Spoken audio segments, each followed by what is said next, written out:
Hello বন্ধুরা, good morning. Welcome back to my channel Shilpa's ব্লগে। তোমাদেরকে জানাই অনেক অনেক স্বাগত আর অনেক অনেক ভালোবাসা। আশা করছি তোমরা সবাই ভালো আছো, সুস্থ আছো। আমিও ভালো আছি, সুস্থ আছি। সবাইকে জানাই নতুন বছরের অনেক অনেক শুভেচ্ছা আর অনেক অনেক ভালোবাসা। Happy new year. আজকের দিনটা এখান থেকেই স্টার্ট করছি। আজকে কি কি রেসিপি রান্না করছি তোমাদের সাথে শেয়ার করব। তোমরা ভিডিওটা স্কিপ না করে আমার ভিডিওটা একটু কন্টিনিউ দেখো, আশা করছি তোমাদের ভালো লাগবে।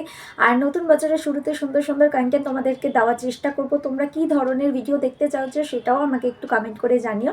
আমি তোমাদের সাথে তাহলে সেই রকম ভিডিও শেয়ার করব। আর চলো আজকের দিনটা আমি এখান থেকে স্টার্ট করছি। সঙ্গে থাকো, পাশে থাকো আর সাপোর্ট করো। তো দেখো রান্নাঘরে চলেই এসেছি। এদিকে কাতলা মাছটাকে বাজার থেকে এনে ধুয়ে নুন হলুদ মাখিয়ে রেখে দিয়েছি, আর যা দিয়ে হবে সেই মশলাটাও ভিজিয়ে রেখেছি মিক্সির বাটিতে। কাঁচা লঙ্কা, তোমার টমেটো, সর্ষে, কালো সর্ষে, সাদা সর্ষে আর পোস্ত একসাথে ভিজিয়ে রেখেছিলাম। আর এদিকে হবে শাক ভাজা। শাক ভাজার জন্য কড়াইতে শুকনো লঙ্কা আর পাঁচফোড়ন দিয়ে বিভিন্ন রকম শীতের সবজি যেমন বেগুন, শিম, আলু এগুলোকে একটু ভাজা ভাজা করে নিতে হবে লবণ আর হলুদ দিয়ে। একটু ভালো করে ভাজা ভাজা করবে, যেহেতু শাক ভাজা হবে আগেই না এই ভাজাটা একটু ভালো করে ভেজে রাখলে তাহলে শাকটার খেতে টেস্ট হয়। তো এটা হচ্ছে বেতো শাক।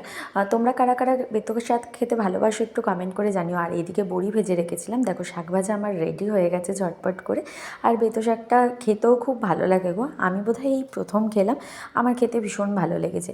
আর ওইদিকে শাক ভাজা না দিয়ে তোমার মাছটাও ভেজে নিয়েছি। এবার মাছ ভাজা হয়ে গেছে, কড়াইতে তেল দিয়ে তার মধ্যে কালো জিরে আর পেঁয়াজ ফোড়ন দিয়ে পেঁয়াজটাকে একটু ভালো করে ভেজে নিয়ে তার মধ্যে করে রাখা মশলাটা দিয়ে দিলাম। আর এর মধ্যে দিয়ে দিলাম লঙ্কার গুঁড়ো আর হলুদ গুঁড়ো। সর্ষে বাটাতে তো আর কোনো মশলা যায় না, সর্ষে বাটার একটা নিজস্ব টেস্ট আছে, সেই জন্য সর্ষে বাটাতে আর কোনো মশলা যায় না। দেখো মশলা কষানো হয়ে গেছে, তেল ছেড়ে দিয়েছে, ভাজা মাছগুলো দিয়ে দিলাম।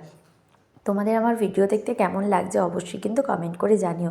আর যারা যারা এখনও পর্যন্ত আমার চ্যানেলটা সাবস্ক্রাইব করোনি তারা প্লিজ একটু সাবস্ক্রাইব করে দাও আর সাবস্ক্রাইব করে পাশে থাকো। দেখো মাছ আমার রেডি হয়ে গেছে। এবার এর মধ্যে আর কিচ্ছু বাকি নেই, সামান্য একটু ধনেপাতা দিয়ে দেবো। ধনেপাতা দিয়ে দিলেই সর্ষে বাটা দিয়ে কাতলা মাছের ঝাল রেডি হয়ে গেছে। তোমরা কারা কারা ভালোবাসো অবশ্যই কিন্তু কমেন্ট করে জানিও। আর তোমরা কী রেসিপি দেখতে চাইছো সেটাও একটু কমেন্ট করে জানিও। আর যারা যারা এখনও চ্যানেলটাকে সাবস্ক্রাইব করোনি তারা চ্যানেলটাকে সাবস্ক্রাইব করে পাশে থেকো। চলো টাটা, গুড নাইট।